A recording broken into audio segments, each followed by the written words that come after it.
our next speaker, who's going to have to change his own slides. Andrew Lawton is our host for today, so very grateful to him in two respects. One, for making this happen, but two, for contributing to the presentations himself. Andrew, again, somebody with an awful lot of experience over the years, I think 15 years experience with some big names, IBM, SunGard, to name but two. And Andrew is the founder of Fortress, and I think he'll perhaps say a little bit more as he goes through his presentation. But you know, he's talked to lots of business continuity professionals who've gone through lots of, you know, need to recover their businesses, have seen recovery sites, warts and all, working to one degree or another. Has listened to all of that and has come back with a new proposition, so a man of the future, I guess, in that sense. So what should work area recovery be looking like, you know, today? What is it that businesses really need? How can it work more effectively than the long and distinguished history that it's had? And how can it be made, you know, affordable, I guess? So, Andrew. Brilliant. Yeah, thanks, Rook. So that was pretty much my presentation. Yeah. I guess a bit of background and you know, what we're going to talk about. What I wanted to do was just talk about some sort of consultation with the market that I did last year. Ended up speaking to about 200 different businesses in London, and you know, some of the answers actually coming back were quite surprising. But before I do, just a little bit about Fortress. It is actually the first new work area recovery provider for well over a decade. Now that's either a good thing or a sort of question mark over why we're doing this. But there is actually a good reason. I think, you know, there were over the past 15 years or so, there was a considerable amount of consolidation in the marketplace. About in the year 2000, there were probably 15 or 16 companies in London that could offer work area recovery or business continuity services. And through a lot of consolidation, last year there were pretty much 2 companies. So there's still thousands of companies in London that have a requirement for work area recovery, but only 2 providers last year. And that's why we've entered the market, because of that as one reason, but also because we feel we're doing something slightly different. So what we do is actually risk reduction services. I'm not going to spend, it's not going to be too much of a sales pitch, but a little bit about what we do. We do risk reduction, so we're on the cybersecurity side trying to reduce the potential impacts and also then to mitigate the impacts themselves. So we're offering work area recovery, cybersecurity side as I mentioned, but also disaster recovery as a service and also backup as a service. So a little bit of the IT side as well. So a little bit about where I come from. Back in sort of mid-2000s, I used to head up Hewlett-Packard's business continuity business in the UK, and then before that, various parts of SunGard and Safety Net and Guardian. Now these were all very well-known business continuity companies back then, but in about 2006 I went off and ran a few cybersecurity companies for about 10 years. So the beginning of last year came back to business continuity, something I wanted to do for a long time. I just enjoyed the business. I felt I enjoyed the market, so rather than simply just going and starting a new company, of course, consulted with the market and ended up speaking, as I mentioned, with about 200 different companies. They tended to be mid-tier financial companies and legal firms in the city. So that was really the sort of focus of this consultation. And what I wanted to do was obviously find out about how the risks had changed. And obviously Keith had mentioned the change in risks and the change in reasons for invocation. I'd gone through that sort of same process of trying to understand what those were. Also then how workplace has changed. Our day-to-day operational workplace, is that the same as it was then? Well, clearly not, but how has that changed? How has business continuity then adapted to those changes, and specifically obviously focusing on work area recovery. How has work area recovery adapted to the changes in the way that we work and also the changes in risk? So looking at the actual risks to businesses these days, of course, and Keith has mentioned this, Nick's mentioned this, and we all know this, risks have changed significantly in recent times. When the end of the 90s, it was the IRA, then obviously the beginning of the 2000s, Islamic fundamentalism really sort of came to a fore and has been pretty much building ever since. Even that risk has changed over the past 10 years. But there was a report last year called the BCI Horizon Scan. It's freely available, I believe, and it looked at some of the risks. And it was quite interesting that the perception of risk and the reality of risk were quite different. The perception of risk was that number one was cyber attack, that we're all under cyber attack, and actually, having been on that side of the IT services market, I do know that actually, yes, that's pretty much true, but it doesn't always have a direct impact on a business that actually will take them down. It may take their data, but it may not take them down. Data breach, as I mentioned, is pretty pervasive, and again, it was a very high perception that was the key risk. An unplanned IT outage being the third. But the reality was actually almost a flip of that unplanned IT outages or communications outages were actually the thing that caused most problems, which is actually surprising because most people think of IT as just working these days. It's always working. Somewhere in the cloud, IT is magically working, it's completely resilient. So it was quite surprising that actually IT did fail. And when it did fail, it brought businesses down. Adverse weather, this was a global review, so a lot of that was in North America as well. But we are starting to get more and more significant adverse weather events in the UK as well. And these are starting to have impacts. Interruption to utilities, you can read these, and cyber attack down the bottom. But quite interestingly, adverse weather and interruption to utilities are both things that tend to affect the actual workplace itself. And that was on a par with the actual IT side. And I was quite interested to find out whether work area recovery and the work environment was something that people put the same store in and spend the same sort of money on as they do for IT resilience. And specifically focusing on cyber attack, ransomware is the area that people are most afraid of, and actually ransomware is the one that impacts the work area most and the office most. You can have a perfectly functioning office, but you have all of your PCs completely locked down through ransomware. So what do you do? Well, if you have no fallback, then you don't do a lot. You just sit and wait. And some of the interesting stats here were actually that over 70% of them took over a day to recover from ransomware, and some of them were actually taking 4 or 5 days to get ransomware off their systems and their people back up and running.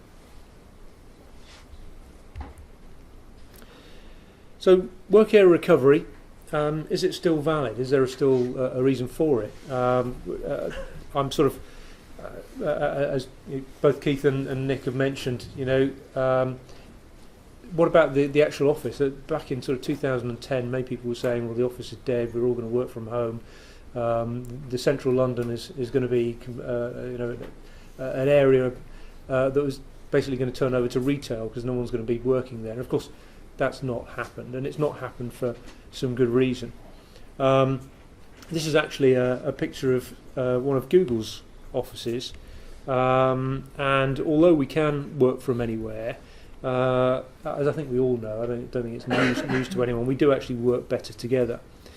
But what was quite interesting when I did the research was that the companies that are actually spending most on getting staff back into the office because they feel that people working together is important, those companies are actually people like Google with Google Hangout and their remote collaboration, and Microsoft with Skype and Skype for Business.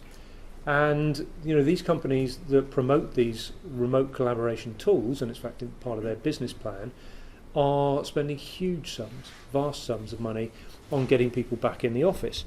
And so they must believe that actually there's some benefit. And the Google example here, you won't be able to see that, but there's things like gourmet cafeterias, massage rooms, nap pods, haircuts, climbing walls, billiards, pool, video games, football, ping pong, and the list goes on. Even changing your oil in your car, going to that extent to get people in the office, and they want them in the office, and they want them in the office for a long time.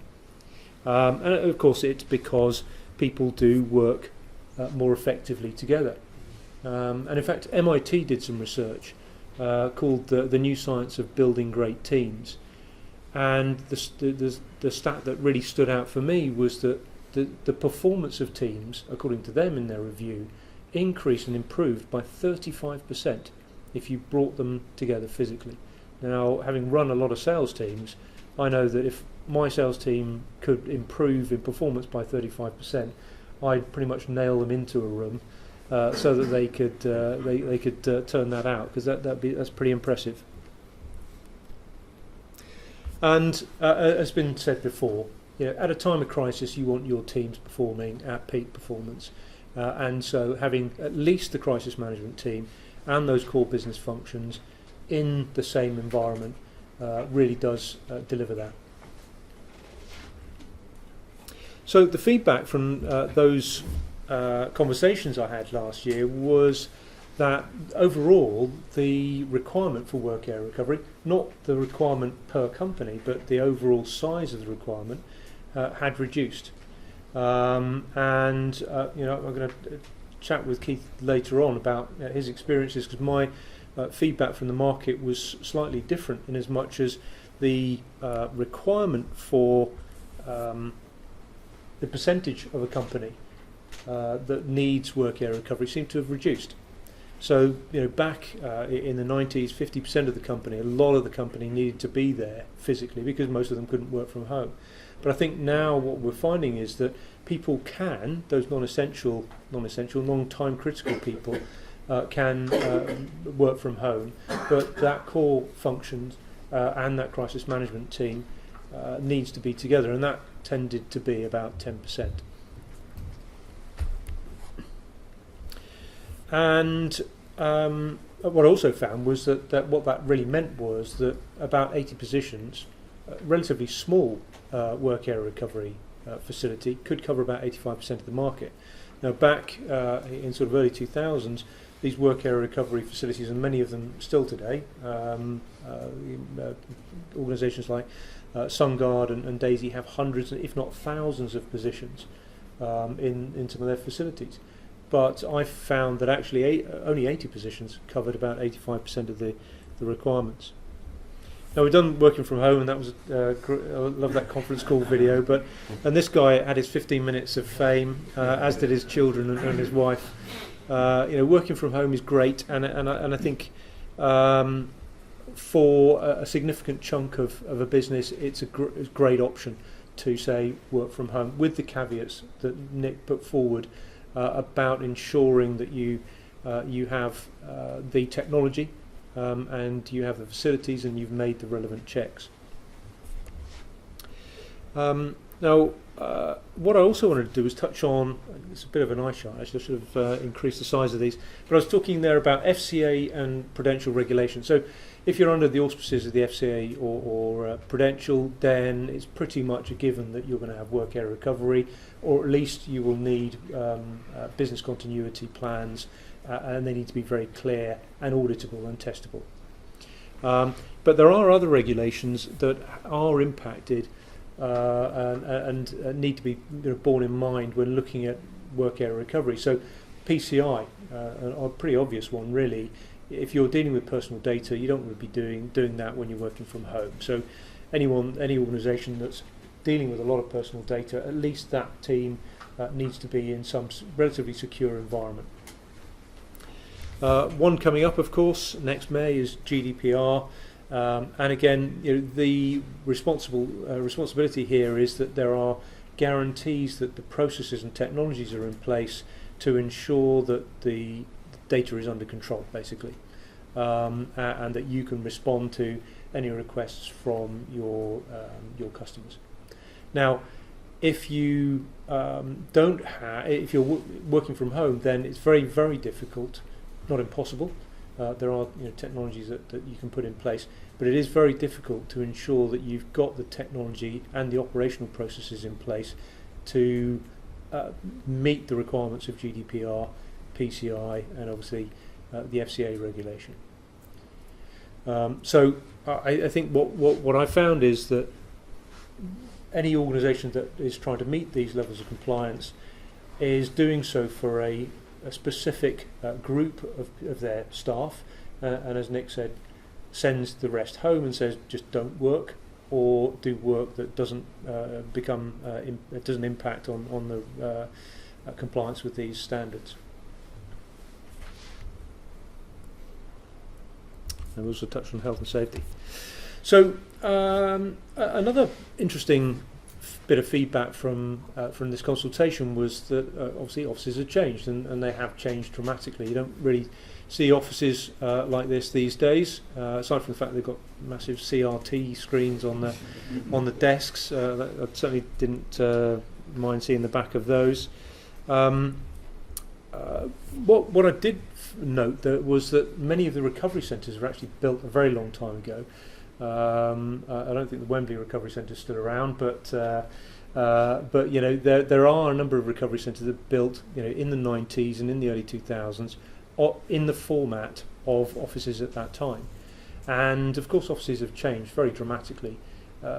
They tend to be a lot brighter, a lot more open, and many of them have got facilities we didn't even dream about back in the 90s. Free coffee, some places even got free beer, and it's a much nicer environment to be in. I'm not sure I'd be particularly good in an office with free beer, but I'm not sure how much work would get done. But back in the early 2000s, work area recovery was an IT problem. It was part of what they were given to do as far as IT disaster recovery. It tended to be a sort of tick box on the end, and what that meant was they weren't really that involved or worried about what the environment really was. And many of the work area recovery centres were in fact really sheds with desks and chairs put in them, and that used to be fine, and it really isn't these days. I think people I was having many anecdotes of people on day one of a test or of an invocation where the staff sort of roll in their sleeves up, right, we're going to go and save the company, getting to the recovery centre and thinking, well, this is a bit grim. I can't see out the windows. There's no Wi-Fi, and the coffee's got grit in it.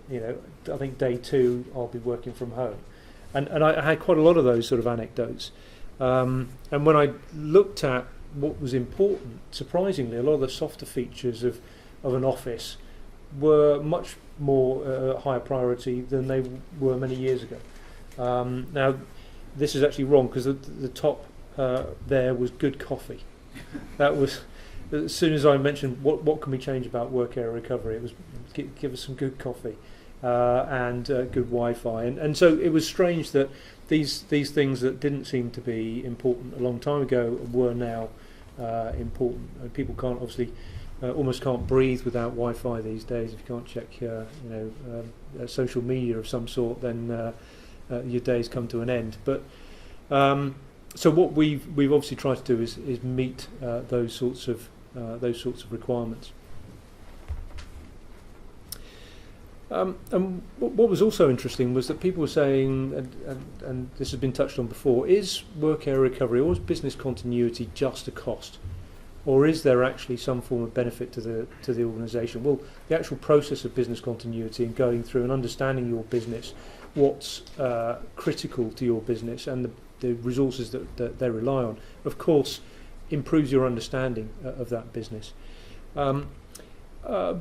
But how does it compare with your day-to-day cost? Now, as facilities managers, of course, you'll be fully aware of the cost of running an office.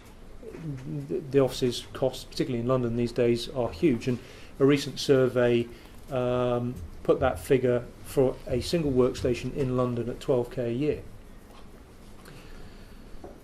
I'd be happy to have comment on that, but this was I mean, I can point you in the direction of this survey, but if you feel that it's a lower figure than that, I think it's certainly I mean, having put together an office very recently, I know that it's not far off. And the rule of thumb that I found certainly was that about 10% of your workforce needed work area recovery. So as a good sort of example, if you have 800 staff, it's going to cost you about £9.5 to £10 million a year to ensure that they've got a work environment. About 80% of those will need some form of work area recovery. You get your crisis management team up and running in minutes or a few hours at the most. How much does it cost? Well, it costs about 30k a year. Now that provides the work environment. It also provides all the infrastructure. It provides all of the communications, and that would be for 80 people. Of course, if you had lower requirement, it would cost less. So that works out at about 0.3% of the cost of providing the actual standard work environment. In other words, of course, a very, very small amount. So where facilities managers are tasked with providing an operational environment, a work environment, day to day, but also during crisis, it's not a huge stretch of budget to ensure that sort of facility is available with the level of structure, with the level of auditability and testability that's needed. One of the things that we were asked about was return on investment, and how can we get some benefit back? Well, aside from all the sort of better understanding of the actual business itself, there is a way, and in fact, one of the things that I'll come on and explain actually how we go about doing that. Again, I'm not going to be spending too much time on the actual recovery centre itself. For those who want to have a quick look around, there are going to be tours later. And I can sort of talk you through some of the numbers and what we're doing then. But with regard to that return on investment, what we're doing basically is our customers can come and use the facility from time to time, and we find that actually that's pretty useful. So if there's a floor that needs redecorating, there's a project team, the auditors are in, right, we need 20 positions for a week, a month, 2 months, then that can be provided, and it's provided at about half market rate. So rather than spending vast sums of money, what you're in effect doing is your business continuity plan is in effect paid for by the savings on using the facility throughout that year. On the proviso that if there is a real disaster, unfortunately you've got to get out. But so that is the actual proviso. So, in summary, things have changed quite a lot in 10 years, but the sort of the overriding feedback was that actually people now are much more concerned with the recovery centre being a nice place, so that if they're going to the extent of actually spending some money on it, they want their staff to go there and use it, and when they go there, they're operating business as usual. They're not spending all their time complaining about the coffee or the Wi-Fi or they can't see out the window. They're just going there, recovering the business and getting on with things as usual. And so that's really it. I don't know if you have any questions. I've just got one. I'm going to sneak in actually if there's nobody else. But one of the things that's always troubled me about recovery sites, particularly when you see multiple things happening, is how do I ensure that I can get my people in there and you haven't sold it to 27 other people who live a bit closer, so they'll be there before my team? Well, there is an industry standard process for managing risk. So you manage risk from a number perspective, so you don't sell it to too many people. But also, importantly, it's a geographical management as well. So you tend to have exclusion zones around each risk. So, for example, We've got a recovery suite downstairs, and we sold the contract to have access to that recovery suite to a particular customer, and they happen to be, for example, in the Lloyd's building. Then we wouldn't sell access to that same suite to anyone else within a 250 metre radius. So there'd be a geographical exclusion. And that way, of course, the aim is to prevent two organisations having the same disaster, and turning up at the same time. Now, sometimes that happens. It's exceptionally rare, has to be said. And I suppose we're in the lucky position of not having very many customers at this point because we're a brand new company. And what that means is that our risk level is very, very low. So the chances of two of our customers invoking at the same time is exceptionally slim. Having said that, we're still applying the same rules. Now, even if that did happen, it's going to be some very significant disaster. If it did happen, two of our customers that took the whole site invoked together, we've got a fallback site for ourselves. We've got our own DR plan that we can put in place. And Andrew's just right, and I think Nick mentioned it. It's kind of like there isn't official standards out there necessarily, but we kind of do the same. There's implicit, explicit exclusions, and Nick is right. You should ask the question, right? And the one thing I would say, you might say it because of where I come from and saying it on behalf of Andrew, if somebody's offering you shared recovery at a cheap price, there's only one way you can do that, and that's to sell it too many times, right? You've seen the numbers up there. You know how much it costs for an office, right? So if you know it costs this much, if I'm saying, hey, I'm going to charge you £1 for this, the only way I'm going to make money is to sell it 1,000 times, right? You do the maths yourself. Sorry, he's looking quizzical. Okay. Carry on, Yeah, so it's just a point of whatever you think, whether you think that number was right that Andrew put up there. Yeah. There is a number in your mind that says it costs this much to have an office space in London. If I'm offering shared recovery, I need to make money, so I need to make more than 12,000. Was it 12,000 up there? Yeah. You need to pay 12,000 a year. So if I'm offering you at £10 a seat, I've got to sell it a lot of times to make any profit. You should be worried. Right? Anybody who says it only costs this much, it's going to be a problem. Right? And the bit about, as Andrew says, implicit and explicit exclusion zones is very important, right? Because I could actually argue, hey, I can sell that 100 times if I sold it to one customer in different cities. You might not be so worried. If I told it to two customers, like Andrew said, in the same building, you'd be worried. Absolutely. You need to ask the right questions, as Nick said, right, as to what the supplier's giving you. So we did actually write a standard 20 years ago. I remember getting beaten up by the vendors at the time. Of course you do. But so some of that is incorporated into the SYSC handbook. SYSC? Forgotten what it stands for, but within the FCA, it's the thing on outsourcing business continuity and those things. The vendors agreed there were certain standards. Most of the vendors agreed there were certain standards that they would abide by,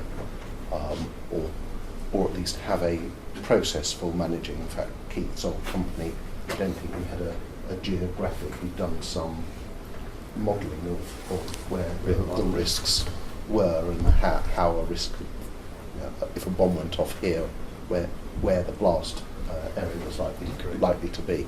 So they used that to define who should be allowed and not allowed to sign a contract for the same space. Yeah, we used certainly SunGuard does what we call polygon. So putting a circle around something that's on the end of a river is pointless.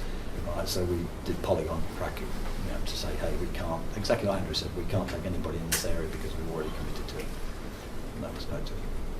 And that, again, that's where you're seeing a shift to a mixture of dedicated and shared as well. I want some guarantee that will make something from that perspective. And that, by the way, if you're wondering why we're on an empty floor, is what this floor is all about. So this is for dedicated requirements. So over time, we'll be building this out specifically for customers that need dedicated space. This previously was a trading floor. There were 350 trading positions here that were dedicated for business continuity for another company. So buyer beware. Ask the question. Yes, I think you also need to pay attention. Yeah, like buying anything really. Yeah, exactly. Okay, let's pause there and say thank you very much to our speakers. We covered a lot of ground, and I think some food for thought across a range of disciplines. So please thank our speakers.